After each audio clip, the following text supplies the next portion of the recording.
Salut à toi et bienvenue dans ce nouvel épisode de Libère ton Moxie. Si tu ne me connais pas encore, je suis Amélie, coach en stratégie de marque pour les freelances créatives et créatifs. Le Moxie, c'est cette petite étincelle de courage, d'audace et de détermination qu'on a toutes et toutes en nous. Alors si toi aussi tu veux vivre de ta passion et construire un business kiffant et rentable, t'es au bon endroit. Let's go libérer nos Moxies ensemble.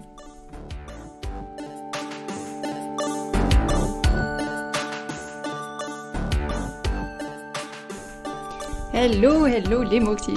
Je suis super heureuse de vous retrouver pour une nouvelle semaine et on va faire en sorte qu'elle soit pleine d'audace, de bienveillance et de détermination. Est-ce que le titre de cet épisode est un peu clickbait ? Oui, absolument. Mais il n'est pas que ça. Aujourd'hui, on va parler de magie, de secret, de ce qui permet de faire décoller ton business et de vivre ta meilleure vie. Et la vérité, c'est que la recette magique ne se compose pas de stratégie de marque, de marketing ou de constance dans ta création de contenu. Tout ça, en fait, ce sont des ingrédients de base, hyper importants, mais pas l'essentiel. Parce que des techniques marketing ou de stratégie de marque, ça, ce sont des choses que tout le monde peut appliquer en suivant une méthode, en fait. C'est ce que j'ai moi-même fait au début, j'ai suivi la méthode. J'ai fait un portfolio, j'ai posté régulièrement sur Instagram, je me suis fait un site web, j'ai travaillé sur ma clientèle idéale. Tout ça, ce sont des choses que tu peux trouver dans les livres, sur Internet, sur des blogs, dans des podcasts. C'est des méthodes que tu peux suivre, que tout le monde peut suivre. Alors oui, ça a marché. J'ai fait ça, j'ai réussi à avoir des contrats, j'arrivais à survivre de mon activité, c'était pas encore la folie, mais voilà, ça allait. Mais j'avais l'impression en fait de faire beaucoup de choses, de travailler tout le temps pour pas énormément de résultats. Et en face, je voyais d'autres entrepreneureuses qui, a priori, faisaient exactement la même chose que moi, donc du graphisme, du design de marque, des sites web, parce qu'à l'époque je faisais exclusivement ça, mais qui semblaient y arriver beaucoup plus facilement que moi. Et là je me disais, mais qu'est-ce que je fais de mal ? Ou plutôt qu'est-ce que je ne fais pas ? Pourquoi ça marche pas aussi vite ? Pourquoi ça décolle pas ? Et la vérité, c'est que la réponse à ces questions, elle n'est pas dans les méthodes. Tu pourras appliquer toutes les stratégies de marque et de marketing que tu veux, tu pourras avoir le plus de talent dans ton domaine, c'est pas ça qui va vraiment faire décoller ton business. Tu peux y arriver, mais c'est pas ça qui va te permettre de kiffer vraiment et de faire en sorte que ton business décolle réellement. Ce qui va vraiment changer la donne, c'est le mindset. Alors oui, je sais, c'est un terme qui est extrêmement galvaudé, qu'on voit en long, en large, en travers dans la sphère entrepreneuriale, je sais. Mais si on coupe à travers tout le bullshit qui existe sur ce sujet et qu'on revient à l'essentiel, le mindset, c'est quoi ? C'est tout simplement ton état d'esprit. C'est tout le travail de développement personnel qui est indispensable pour réussir en entrepreneuriat. Peu importe l'échelle à laquelle tu te situes, parce qu'on pense que oui, le travail sur le mindset et le développement personnel, c'est réservé aux personnes qui font déjà 10 000 par mois. C'est pas vrai. Et c'est encore plus indispensable si tu fais partie d'une communauté de personnes opprimées par le système. Donc si tu es une femme, une personne non-binaire, une personne trans, une personne noire, asiatique, grosse, bref, si tu rentres pas dans le moule homme blanc, cisgenre, de classe moyenne à supérieure, laisse-moi te dire que le mindset, ça va être le plus gros du travail pour toi. Pourquoi ? Parce qu'en fait, on fait partie d'une catégorie de personnes qui ont été conditionnées par le système à aider, à servir, à rester à notre place, mais pas à briller de façon autonome, pas à courir après nos rêves. On a été conditionnés à se contenter du « ah c'est déjà pas mal ». Et si en plus tu viens d'un milieu où personne n'est dans l'entrepreneuriat, comme c'est mon cas, et bien là c'est double ration de mindset pour toi. C'est vraiment quelque chose qui me saute aux yeux en fait depuis que je suis entrepreneuse. Et l'exemple le plus parfait pour illustrer ça, j'en ai été témoin il y a pas longtemps, et c'est aussi ce qui m'a inspiré cet épisode. En fait, j'ai eu une conversation avec un jeune freelance de même pas 20 ans, qui vient tout juste de se lancer en design UX, et qui y va quoi. Genre il y va à fond. Et il me disait entre autres qu'il avait mis son TJM, donc son tarif journalier moyen, à 500 €. C'est relativement haut sur le marché pour quelqu'un qui débute. Moi, quand je me suis lancée, je n'aurais jamais osé mettre plus de 300 €. Et lui me dit ça, mais sur un ton totalement en confiance. Et en parallèle, j'ai accompagné 4 personnes en coaching individuel en stratégie de marque les 2-3 derniers mois, 4 femmes, toutes brillantes, toutes pleines de potentiel, pleines de créativité, qui ont toutes les 4 un parcours professionnel et personnel hyper complet, hyper inspirant, enfin bref, 4 personnes qui ont toutes les cartes en main pour réussir et faire décoller leur business. Le point commun entre ces 4 personnes, c'est qu'elles ne voyaient pas leur potentiel. Elles n'osaient pas y aller à fond, elles n'osaient pas croire que de grandes choses étaient possibles pour elles, et elles ne voyaient pas en fait à quel point tout ce qu'elles avaient déjà fait, c'était ouf, et tout ce qu'elles avaient à offrir, c'était dingue quoi. Et c'est exactement la même chose pour moi. En tout cas c'était, je travaille dessus, comme beaucoup. Mais j'avais beau savoir en mon fort intérieur que j'avais des compétences, j'étais capable de me dire oui, ok, je suis une bonne graphiste, je suis une bonne designer de marque, je peux vendre mes services, ok. J'avais beau me le dire, j'y allais pas à fond. Je savais que j'avais des compétences, que j'avais ma place, mais j'osais pas la prendre, en fait. Je faisais un pas en avant et 3 pas en arrière. Et je sais qu'on est beaucoup à faire ça. Pourquoi ? Parce qu'à l'intérieur, il y avait cette voix qui me disait « Non mais meuf, pour qui tu te prends ? On va se calmer un peu. Gagner 1500 € par mois, c'est déjà pas mal. D'où tu te prends à rêver de gagner 10 000 € par mois ?» Je pense que je suis pas la seule à me dire ça. Et à l'inverse, je vois constamment de très jeunes hommes, cisgenres pour la plupart, souvent très blancs, y aller à fond et douter, mais 3 fois moins. Alors, tant mieux pour eux, mais tout ça, c'est des résultats d'un système. Alors, je vais pas dire qu'ils doutent jamais d'eux, c'est absolument pas vrai, mais en majorité, beaucoup moins. Alors comment on fait, du coup ? Comment on fait pour déconstruire tous les conditionnements qui nous ont appris à rester à notre place, à servir, à pas faire trop de bruit, à pas trop en vouloir non plus, parce qu'il faudrait pas exagérer. Le mindset. Il faut absolument travailler ton développement personnel et apprendre à voir toute la valeur que tu apportes et à t'autoriser à prendre la place que tu veux vraiment. Après 8 mois à survivre, entre guillemets, de mon activité et à stagner, c'est-à-dire que j'en vivais, mais c'était pas non plus fou, quoi, je sentais qu'il y avait un truc qui coinçait. Et en fait, j'avais peur de réussir. Je n'osais pas me positionner en experte, m'affirmer, prendre ma place. Donc je faisais un petit peu la même chose que tout le monde, je postais sur Instagram des tips, des conseils, voilà, mais j'avais pas réfléchi à qu'est-ce que je veux vraiment dire, où je veux vraiment me situer. Je suis qui, en fait, tu vois ? Et résultat, j'avais des contrats corrects, mais pas non plus incroyables. J'avais des prix beaucoup trop bas pour la valeur que j'apportais. Bref, il y avait du taf. Et je sais qu'on a tous et toutes des super pouvoirs, entre guillemets, dans la vie. C'est des trucs, en fait, qui sont faciles pour nous, plus que pour d'autres personnes. Il y a des personnes qui vont être super intuitives, des personnes qui vont être hyper organisées, tu vois, enfin voilà, on a tous des atouts sur lesquels on peut jouer. Pour moi, c'est que j'arrive facilement à voir mes propres blocages, et ceux des autres, et à travailler dessus assez facilement. Et en fait, je me suis rendu compte que je m'auto-sabotais, que j'avais peur de réussir. Donc il y avait une partie de moi qui se démenait pour que ça marche, et l'autre partie, plus inconsciente, qui freinait des 4 fers dès que ça commençait à marcher, en fait. C'est fou, c'est très paradoxal. Et le plus toxique, c'est que j'avais déjà remarqué que ce que j'aimais le plus, c'était le coaching, c'était l'accompagnement, beaucoup plus que la création et l'exécutif, en graphisme.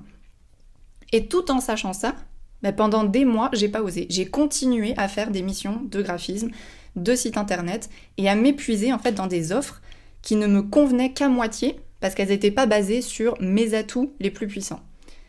Et du coup, ça me prenait énormément d'énergie, et j'étais à la limite du burn-out après 8-9 mois. Et en fait, c'est juste que j'étais pas honnête avec moi-même. J'osais pas regarder en face mes propres ambitions, ce que j'avais vraiment envie de faire. Alors moi, je viens d'un milieu ouvrier assez précaire, où la réussite suprême, c'est un CDI à 1600 € par mois, un mariage hétéro de préférence, maison, enfant. Un chien, si tu veux. Bon, moi je suis lesbienne, militante, j'ai passé ma vingtaine à étudier et à voyager entre Paris et Montréal en bossant dans des petits cafés. J'ai aucune envie d'avoir une maison et des enfants. Et oui, j'ai envie d'apprendre à gagner beaucoup d'argent pour faire des trucs cool et redonner à la communauté. Du coup, assumer tout ça pleinement dans mon milieu, ça prend du temps. Mais c'est totalement possible. Une fois que j'ai pris conscience de tous ces blocages, j'ai commencé à me former en fait en développement personnel. Je me suis dit, ok, là, il faut aller débunker tout ça. Et là, j'ai vraiment travaillé à fond sur mon mindset. J'avais une tonne de croyances limitantes, notamment sur l'argent et sur l'ambition. Et je sais qu'on est énormément à partager ces croyances limitantes-là, parce que je le vois tous les jours avec les personnes que j'accompagne en coaching ou des collègues. La plupart du temps, on revoit à la baisse nos prix, nos ambitions. On se dit que tel ou tel rêve n'est pas atteignable, que oui, putain, ça serait trop cool, mais jamais je pourrais faire ça, ou alors peut-être dans 10 ans quand j'aurai vraiment réussi. Mais c'est quoi ça, dans 10 ans quand j'ai vraiment réussi? Ta vie, elle est là. Donc si toi aussi, aujourd'hui, tu te dis que toutes ces choses, ce sera pour plus tard, je t'invite à prendre une petite feuille et un stylo et à faire 3 exercices qui ont tout changé pour moi. Je te vends pas du rêve là, c'est vraiment 3 exercices concrets que si tu fais avec honnêteté envers toi-même, ça va vraiment changer ta perspective sur ce que tu es capable de faire. C'est des exercices que je donne en coaching et qui ont vraiment, véritablement aidé les personnes que j'ai accompagnées. Le premier exercice, c'est de te demander quelle vie tu veux vraiment vivre. Quelle vie tu veux vraiment mener. Pas la vie que tu penses pouvoir vivre. Pas la vie que tu penses atteignable, là tout de suite, ou raisonnable, genre c'est faisable, tu vois. Non, la vie que tu rêves vraiment de vivre. Si on enlève les barrières d'argent et de confiance en soi, qu'est-ce que tu kifferais vraiment faire? On s'autorise à rêver en grand, là, l'espace de 5 minutes, ok? Fais-le en totale honnêteté avec toi-même. La deuxième chose, le deuxième exercice, c'est qu'une fois que tu as mis un peu le doigt sur ta vie de rêve, c'est de te demander ce que font les gens qui mènent déjà une vie similaire. Par exemple, j'ai une cliente récemment qui rêverait de monter une école alternative pour enseigner le design et le freelancing aux jeunes des milieux un peu plus défavorisés. D'ailleurs, si tu m'écoutes, je lui fais un coucou. Au début, elle voyait ça comme uniquement un rêve. Genre un truc, ça serait trop cool, mais je sais pas, c'est dans 20-30 ans, quoi. Et finalement, en découpant étape par étape, elle s'est rendue compte que c'était beaucoup plus faisable que ce qu'elle pensait. Donc prends ta vie de rêve et demande-toi le plus pragmatiquement possible quelles étapes sont nécessaires pour y arriver sur, je sais pas, disons 3 à 5 ans. On s'arrête pas au « ouais, mais ça, j'oserais jamais le faire ». Non.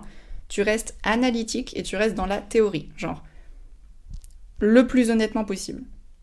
Et tu verras que souvent, ça semble beaucoup plus atteignable que ce qu'on pensait au début. Une fois que tu as mis le doigt sur ta vie de rêve et découpé un petit peu les étapes générales pour y arriver, le vrai secret, c'est d'agir le plus possible comme si tu vivais déjà cette vie-là. C'est le fameux « fake it until you make it » en anglais. Faire semblant jusqu'à ce que ça devienne réel. Alors, tu vas trouver quantité de gens dans la sphère entrepreneuriale, notamment sur Instagram, qui disent que cette façon de penser, c'est ridicule.